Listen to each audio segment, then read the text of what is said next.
Oke guys, Assalamualaikum warahmatullahi wabarakatuh. Gila bola di Indonesia ada 75 channel. Oke guys, gue mau kasih tau bahwa FIFA memban.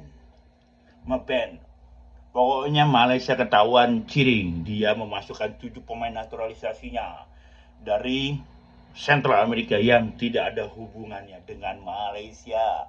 Dia sudah sangat ngiri untuk menyaingi King Indo yang banyak menaturalisasi pemain Belanda. Indo Belanda itu udah ada dari zaman gue kecil.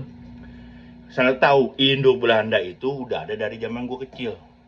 Bahkan dari zaman gue lahir, orang Belanda kawin sama pribumi jadi Indo Belanda. Ada yang pulang ke Belanda, ada yang masih di Indonesia gitu. Jadi Indonesia mengikuti aturan FIFA untuk menaturalisasi pemainnya. Ada Sandy Walsh berapa tahun, terus Jero belum nggak bisa di CAS. Indonesia nggak bisa menaturalisasi karena dia itu belum terlalu jauh, meskipun ada hubungan terlalu jauh. Ada beberapa orang yang nggak bisa dinaturalisasi karena terlalu jauh, dari buyut nggak bisa, atau dari buyut ke buyut terlalu jauh.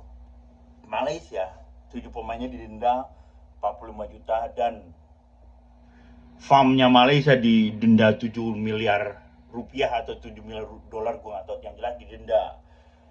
Dan 7 pemain itu nggak boleh masuk stadion selama 12 bulan. Jadi kena penalti 12 bulan. Dan gimana nih Malaysia untuk membantu pemain-pemainnya untuk dibayar berapa ya jelasnya, karena pemainnya mereka udah nggak bisa main bola. Dibayar nggak sama farm untuk tiap bulan aja? Pasti mungkin dibayar, gue nggak tahu. Tapi yang jelas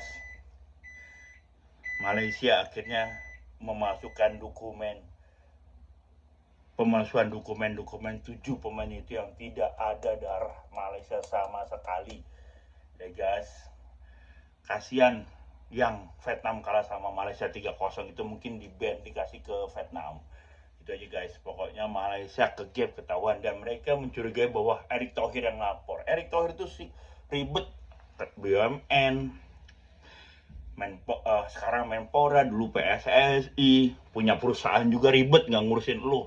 Belum kasus-kasus yang lain. Oke, jadi Malaysia kena sanksi FIFA, mungkin bisa di ban dengan sidangnya CAS, bisa nggak main internasional berapa tahun, mungkin imbasnya ke klub-klubnya. Jadi Indonesia tuh harus, karena Indonesia itu negara perantau, kita negara perantau, meskipun kita dijajah Belanda 350